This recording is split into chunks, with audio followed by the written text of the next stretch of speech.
Assalamualaikum warahmatullahi wabarakatuh. Halo kawan cerita, jumpa lagi di Paskalibah, program asik siniar kenali perubahan. Bersama saya, host newbie Delta Airus, dan kali ini kita kedatangan narasumber yang merupakan salah satu punggawa di tim analisis statistik lintas sektor di BPS Provinsi Sumatera Utara. Aan Wiliana, Paskalibah.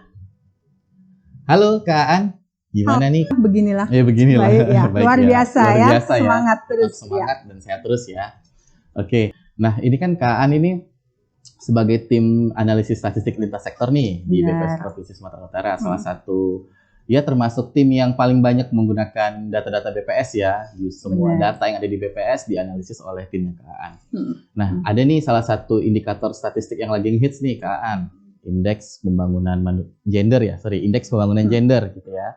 Boleh diceritakan nggak sih, apa sih IPG itu, indeks pembangunan gender itu kan? Gender ini adalah semacam turunan gitu ya, tindak lanjut dari indeks pembangunan manusia. Mungkin sebelum kita ngomongin apa itu IPG, kita akan sampaikan dulu, kita sepakati dulu apa yang dimaksud dengan gender. Jadi gender di sini adalah perbedaan fungsi gitu ya dari peran sosial antara laki-laki dan perempuan. Jadi beda dengan kodrat ya. Kalau kodrat kan saya sebagai perempuan, semua perempuan itu melahirkan itu kodrat. Tapi gender di sini artinya adalah peran. Jadi terkadang perbedaan peran antara laki-laki dan perempuan itu menimbulkan berbagai permasalahan lanjutan. Jadi tingkat keberhasilan pembangunan yang dinikmati oleh masyarakat itu dibedakan menjadi kira-kira sama nggak sih capaian atau akses terhadap pembangunan itu dilihat dari sisi gender laki-laki dan perempuan. Ibaratnya gampangnya nih, kira-kira kalau sekarang mungkin kan sekolah nggak masalah ya mau laki-laki mau perempuan, tapi masih ada nggak sih batasan yang kaitannya nih dengan hasil pembangunan yang seharusnya dinikmati oleh seluruh masyarakat, ternyata oh yang ini laki-laki aja, oh yang ini perempuan aja. Nah itu yang harus kita hindari gitu ya. Dan IPG mengakomodir penghitungan dari perbedaan capaian atau akses terhadap capaian pembangunan yang dinikmati oleh laki-laki atau perempuan. Jadi kalau tadi sudah mengenal indeks pembangunan manusia, IPG ini adalah capaian indeks pembangunan manusia perempuan dibagi dengan laki-laki atau rasio dari IPM perempuan dan laki-laki. Kurang lebih seperti itu, Delta. Oke, terima kasih. Jadi pada intinya tidak jauh berbeda maknanya dengan IPM itu sendiri ya Kak Ana saja. Hanya saja IPG ini dispesifikasi ataupun didetailkan kembali ya berdasarkan gender. Betul. Oke. Kemudian ini kan Kak, selain IPG ini gitu ya, akan ada banyak nih indikator lainnya yang berhubungan dengan gender. Misalnya saja indikator pemberdayaan gender, ada lagi indikator tingkat ketimpangan gender gitu kan. Betul. Nah, boleh diceritakan nggak Kak, kira-kira apa sih yang membedakan antara ketiga indikator ini gitu, simpelnya gimana? Baik. Nah, tadi kan sebenarnya ya adanya berbagai indeks itu kan alat bantu ya, alat ukur bagaimana kita mau melihat capaian peranan dari gender itu berbeda atau tidak gitu. Ada hal yang kira-kira membatasi berdasarkan gender atau tidak. Nah, UNDP sendiri selain mengeluarkan indeks pembangunan gender, itu juga ada memang tadi seperti yang disampaikan indeks pemberdayaan gender. Kalau kita melihat pembangunan berdasarkan gender itu menjadi IPG, maka khusus untuk indeks pemberdayaan gender itu adalah untuk melihat peran perempuan ya dalam hal politik, ekonomi, dan pengambilan keputusan. Kalau kita lihat sekarang kan kepala daerah yang perempuan juga sudah mulai sudah mulai banyak. Bahkan di kehidupan berpolitik ya, menurut Undang-Undang Nomor 20 kalau saya nggak salah tahun 2007 itu ada ketentuan bahwa minimal kedudukan dalam parlemen itu ada minimal 30%.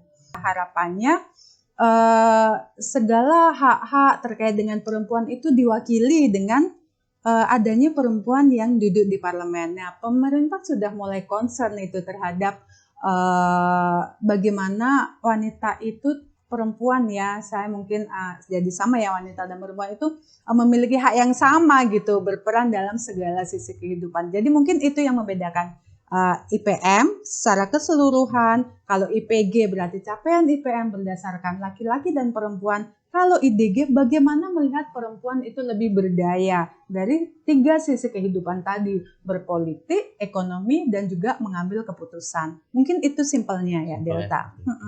Oke. Kemudian kalau tujuan dari IPG sendiri itu Kak seperti apa? Nah, kembali seperti tadi, IPG itu kan kita melihat capaian IPM berdasarkan gender. Jadi apa-apa kebijakan, apa-apa hal yang telah diputuskan oleh pemerintah untuk mensejahterakan masyarakat Indonesia, khususnya Sumatera Utara gitu ya, itu dilihat dari gender yang ada, laki-laki dan perempuan gitu. Jadi bagaimana capaian IPM berdasarkan laki-laki dan perempuan. Kalau kita mau lihat ke belakang sedikit ya, jadi IPM itu kan dibentuk dari 3 konstruk ya, 3 dimensi, umur panjang dan hidup sehat, kemudian pengetahuan, dan juga standar hidup yang layak. Jadi dari sisi 3 dimensi ini adalah bagaimana pemerintah mau melihat capaian pembangunan itu dinikmati masyarakatnya dilihat dari 3 sisi ini. Itulah IPM. Jadi pada intinya capaian IPG itu sebenarnya tidak hanya fokus pada perempuannya aja ya, tapi sebenarnya equality antara laki-laki dengan perempuan itu sendiri ya. Dan sebenarnya nilainya pun nggak harus dituntut sama gitu ya, harus plek sama, tapi sebenarnya cukup mendekati gitu ya. Bisa dikatakan seperti itu. Menuju. Ya? Jadi idealnya ya harus sama. Artinya sama, capaian IPM laki-laki dan perempuan itu sama. Kalau dia jauh dari 100, baik kurang maupun lebih, seperti equity, karena equity itu benar-benar sama gitu. Duduk sama rendah, berdiri sama tinggi gitu. Jadi benar-benar sama menikmati hasil pembangunan yang dicapai oleh negara kita itu semuanya memiliki akses yang sama. Intinya itu, poinnya itu.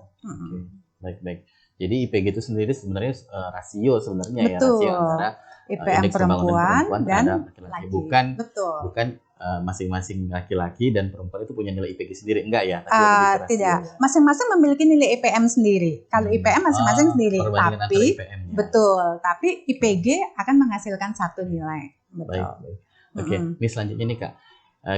Tadi kan saya sempat nih scroll nih ya, bahwasanya IPG Sumatera Utara itu sekitar 90,73 lebih kurang ya. Kemudian IPG nasional sekitar 91,27. Nah, ini maknanya ini apa nih Kak? Kenapa Sumatera Utara sedikit lebih rendah ya di bawah rata-rata berada di bawah nasional gitu ya. Ini boleh diceritakan apa sih maknanya gitu? Iya. Ini kita ngomongin makna dulu ya. Iya. Ngomongin makna. Kemudian penyebabnya kira-kira apa? Betul. Ya. Seperti biasa ya, kayaknya masih kultur kita untuk melihat lebih tinggi dia, lebih tinggi aku, kayak ranking ya, kayak ranking sekolah. Aduh, anakku dapat 9 nih, anakmu dapat 10. Kita ngerasa anak kita lebih bodoh gitu. Tapi sebenarnya bukan itu poinnya. Untuk melihat capaian itu kita harus melihat agak panjang gitu. Kita tidak bisa melihat di satu titik saja, tapi kita melihat bagaimana perjalanan kita menuju posisi yang saat ini. Kalau tadi Delta melihat mungkin hanya di tahun 2021 ya yang kita terakhir. Kalau kita lihat lagi ke belakang, ini kawan cerita bisa akses di web BPS Sumut ya, di sumut.bps.go.id gitu ya. Kalau kita melihat bahwa di tahun 2010, jadi 11 tahun yang lalu gitu ya, 11 atau 12 tahun yang lalu, itu posisi IPG baik Sumatera Utara maupun nasional itu berada di kisaran 89. Bayangin, 89. 11 poin lebih rendah dari tingkat ideal yang kita harapkan, yaitu 100 kan begitu. Nah, di posisi saat ini itu keduanya menunjukkan peningkatan ya, peningkatan sama-sama menuju 100. Artinya itu sama-sama menuju kondisi ideal, kan begitu ya. Kita tidak bisa memaknai IPG itu hanya pada satu titik waktu, tapi kita harus lihat, ada perubahan nih, ada peningkatan dari tahun ke tahunnya. Berarti memang ada pembangunan gender di situnya ya. Betul. Oke, baik. Dan faktor budaya juga sangat melekat ya. Banget ya. Pembangunan gender itu sendiri. Betul. Oke Kak Aan, ngomong-ngomong nih, isu gender ini kan sebenarnya kan tidak tidak hanya isu regional aja ya, tidak isu lokal, tapi sudah dunia ya. Bahkan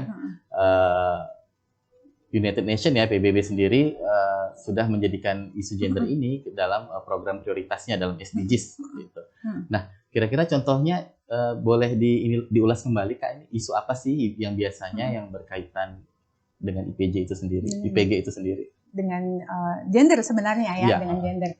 Jadi memang ya seperti tadi disampaikan UN ya, Indonesia juga mengikuti gitu bahwa goals ke-5 ya dari SDGs itu adalah kesetaraan gender gitu. Jadi kesetaraan gender dan pemberdayaan perempuan. Jadi itu menjadi isu bersama. Kaitannya dengan SDGs itu sendiri juga tidak hanya goals yang ke-5, mulai dari goals pertama pengentasan kemiskinan hingga goals ke-7 bagaimana tersedianya air bersih gitu bagi masyarakat, itu juga semuanya tidak membatasi adanya gender. Artinya pemerintah tetap berharap itu adalah kesempatan yang sama gitu. Jadi masyarakat di sini adalah baik laki-laki maupun perempuan itu memiliki akses yang sama terhadap apa yang ingin pemerintah bangun gitu ya, apa yang ingin pemerintah wujudkan, dan itu juga tertuang di RPJMN. Bahkan kalau kita lihat di Kementerian Pemberdayaan Perempuan dan Anak gitu ya, kita punya Kementerian Pemberdayaan Perempuan, itu juga satu capaian gitu ya, artinya pemerintah concern juga nih terhadap perempuan gitu, terhadap bagaimana pembangunan perempuan dan peningkatan peran perempuan di Indonesia. Jadi sebelum mengakhiri nih, ini pertanyaan terakhir deh nih Kak, kira-kira apa sih saran yang bisa kita berikan gitu ya, atau rekomendasi apa sih yang kira-kira kita bisa berikan kepada stakeholder ya, khususnya pemerintah untuk upaya ya untuk meningkatkan IPG itu sendiri? Setiap data yang dihasilkan oleh BPS itu tentunya membawa PR, membawa cerita tersendiri kenapa hasilnya begitu. Jadi kita mungkin bisa melihat, kita runtutkan ke bawah, kita melihat dari dimensi pembentuknya, kita melihat dari hal-hal yang mempengaruhi terbentuknya indeks itu kan begitu. Harapannya pada saat tidak ada lagi pembedaan gender untuk setiap pembangunan yang seharusnya dinikmati oleh seluruh lapisan masyarakat gitu ya, baik laki-laki maupun perempuan, ya kita akan bersama-sama menuju kondisi yang ideal. Tapi itu adalah tugas kita bersama. Seperti tagline dari SDGs juga ya, no one left behind gitu. Tidak ada yang boleh ditinggalkan, semua harus bergerak bareng-bareng. Semua lini, semua sektor, dan dari sisi masyarakatnya juga ingin dibangun gitu ya. Sudah dibuka kesempatan seluas-luasnya, kalau masyarakatnya juga menutup diri, sudahlah. Nah itu kan juga tidak jalan gitu ya, tidak bareng gitu. Jadi mari kita bersama-sama, baik dari sisi pemerintah, dari sisi masyarakat, bersama-sama untuk membiasakan bahwa tidak ada pembedaan gender dalam hal menikmati pembangunan. Kecuali yang kodrat itu tadi ya, betul. Kurang lebih begitu mungkin ya Delta. Oke, terima kasih Kak An.